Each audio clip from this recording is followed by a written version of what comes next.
Good morning, respected principal, teachers, and dear friends. Today, on the auspicious occasion of 75th Independence Day, we, the girls of Class 9, are going to deliver a speech on the valiant freedom fighters who played a great role in the independence struggle of our country. Rani Lakshmibai, also called the Rani of Jhansi, was a pivotal figure in the Indian Revolt of 1857. Rani Lakshmibai was born on 19th of November 1828 in the town of Varanasi. She was named Manikarnika and was nicknamed Manu. Since childhood, Manu was inclined towards the use of weapons.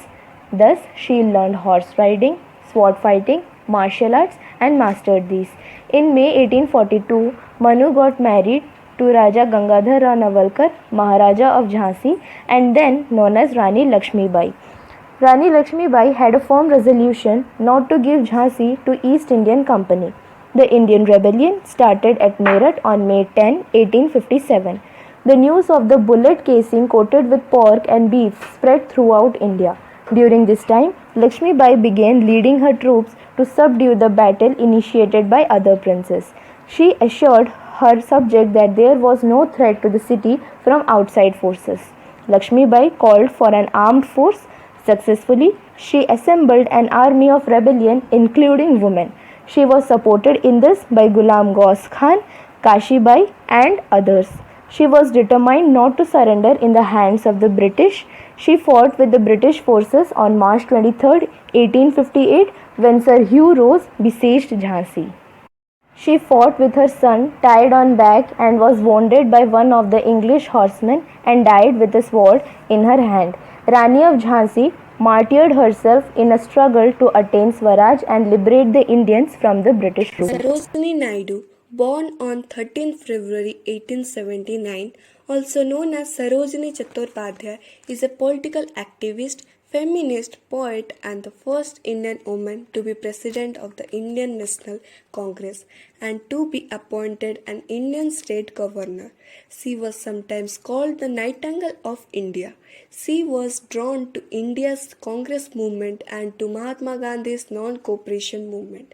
In 1924, she traveled in Eastern Africa and South Africa in the interest of Indians there, and the following year became the first Indian woman president of the National Congress. She toured North America lecturing on the Congress movement in 1929. She accompanied Gandhi to London for the inconclusive second season of the Round Table Conference for Indian-British Cooperation. Upon the outbreak of World War II, she supported the Congress Party policies, first of aloofness, then of avoid hindrance to the Allied cause. In 1947, she became Governor of the United Provinces, now Uttar Pradesh, a post she retained until her death. Moreover, she was an eminent political leader, freedom fighter, who gave independence to us by sacrificing her life. One of the greatest men in the history of India is unarguably Mahatma Gandhi. The way he gave the shape and character to India's freedom struggle is worthy of a standing ovation. He sacrificed his own life for the sake of his country. The respect that he earned for himself despite leading a simple lifestyle is much appreciable. Mahatma Gandhi played a pivotal role in the freedom struggle of India. His non-violent ways and peaceful methods were the foundation for gaining independence from the British. Gandhi took his time to grow and develop his techniques to ensure that his actions made an impact. His faith in different religions was commendable. He listened to the teachings of Christianity with the same belief and the faith he read the Hindu scriptures with. One of the first series of non-violent protests nationwide was the non-cooperation movement started by Mahatma Gandhi. His movement officially started the Gandhian era in India. In this freedom struggle, the non-cooperation movement was basically aimed at making the Indians aware of the fact that the British government can be opposed and if done actively, it will keep a check on them. After the Quit India movement, the freedom struggle got even more intense and passionate. Entire India was united together in the movement for freedom. Everyone contributed what they could in the freedom struggle. The cry of Purna Swaraj or complete independence was raised. After much sacrifices and efforts, India gained its independence on the 15th August 1947. Jawaharlal Nehru was born on 14 November 1889 at Allahabad. He is also known as architect of modern India. He was an Indian independence activist and the first Prime Minister of India, considered one of the greatest statesmen of India and of the 20th century. He was a central figure of Indian politics both before and after independence. On 15th August 1947, Nehru became the first Prime Minister of independent India. He held the post until his death. In 1919, Nehru joined the Indian National Congress. Nehru also served as Foreign Minister of India.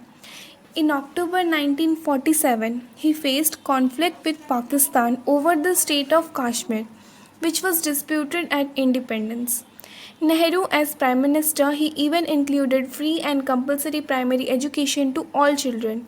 Every year, his birthday is celebrated as Children's Day. He passed away in 27 May 1964.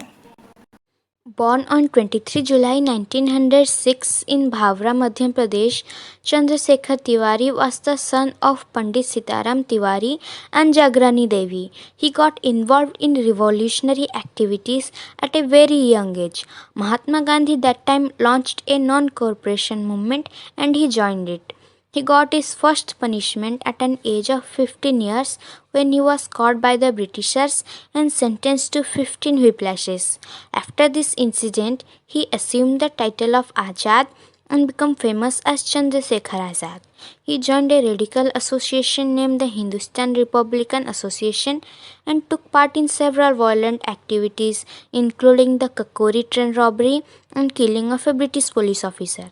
To take revenge on the death of Lala Lajpat Rai, he killed the British Assistant Superintendent of Police John Saunders. On 27 February 1931, he arranged a meeting with revolutionaries at Allahabad's park. He was betrayed by one of its associates and besieged by the British police. He fought with bravery, but seeing no way to escape, he shot himself in place of not being caught alive. He lived only for 25 years, but his role played in India's independence is not forgettable and inspired several Indians to take part in India's freedom struggle.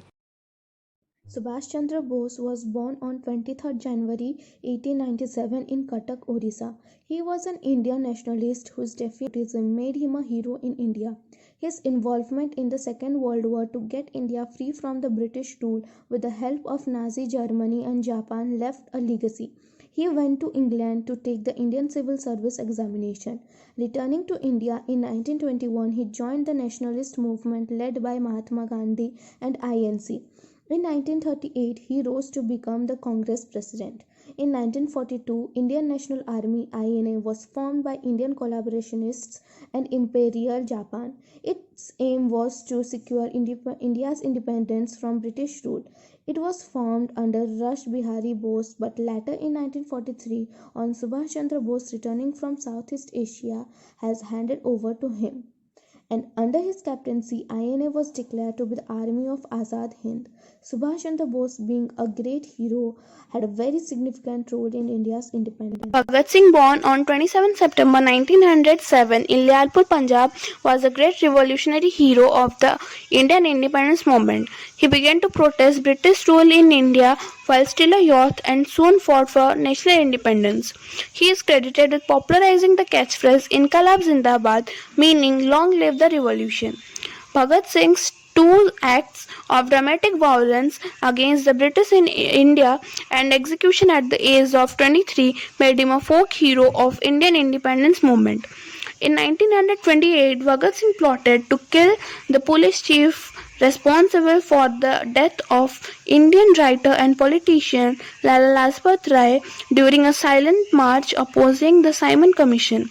Instead, in a case of mistaken identity, junior officer J.P. Saunders was killed and Bhagat Singh had to flee Lahore to escape the death penalty. In 1929, he and an associate lobbed a bomb at the Central Legislative Assembly in Delhi to protest the implementation of the Defense of India Act and then surrendered. He was hanged at the age of 23 for committing a murder. At last, I would like to conclude by saying that today's independent India was the aim of every freedom fighter. They will always be memorable for their patriotism and love for the country. Every year, people celebrate Independence Day to give a tribute to their victory. However, communal hatred rises day by day among people, which is the disrespect of making freedom in India. So, we should not stand against each other and try to bring peace in life. Then only we can respect their struggles and sacrifices and make a developed and prosperous country.